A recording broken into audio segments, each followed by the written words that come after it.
আজ আমাদের বাসায় তৈরি হচ্ছে মজাদার স্বাদের তালের পিঠা। এই পিঠার সঙ্গে জড়িয়ে আছে আমাদের গ্রামের ঐতিহ্য আর ছোটবেলায় আমাদের স্মৃতি। মায়ের হাতের এই তালের পিঠা সত্যি খেতে এক অন্যরকম স্বাদ। তাহলে মূল ভিডিও দেখতে থাকুন কিভাবে ভিডিওটা আমি তৈরি করেছি। আজকে আমাদের বাসায় তাল পিঠা হচ্ছে। তো তাল গুলানো আপনারা প্রথমে দেখেন করেন। তালের পিঠা তো এই সময় বানানো হয়, এই বর্ষার মাসে। হ্যাঁ, না যে কোনো সময় বানানো হয়? যে কোনো সময় হয়, বর্ষার মাসে বেশি হয়। কি যে কোনো সময় হয়? যে কোনো সময়ও বানায় না, এই সময় বেশি হয়। ভাদ্র মাসে, বৃষ্টির দিনে, ভাদ্র মাসে। তো আমার মা হচ্ছে এই তাল গুলাচ্ছে, এরপরেই কিন্তু সেই তেলের পিঠার মধ্যে গুলাই দিবে। তখন আসলে পিঠা বানানো আপনাদেরকে দেখাবো। পানি দেওয়া লাগবে না?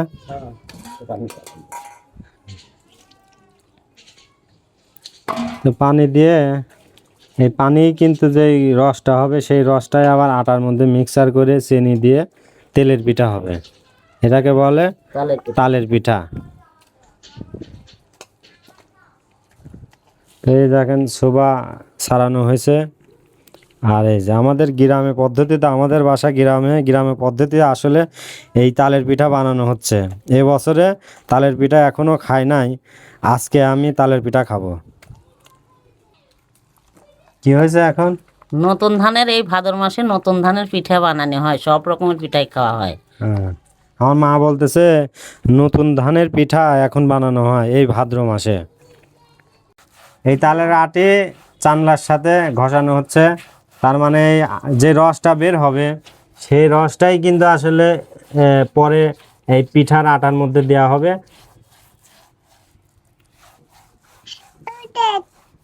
এই যে এখন কিন্তু এটা মাখানো হয়ে গেছে। আর এই যে আমার ছেলে হচ্ছে কি করছে, পিঠা খাবা না?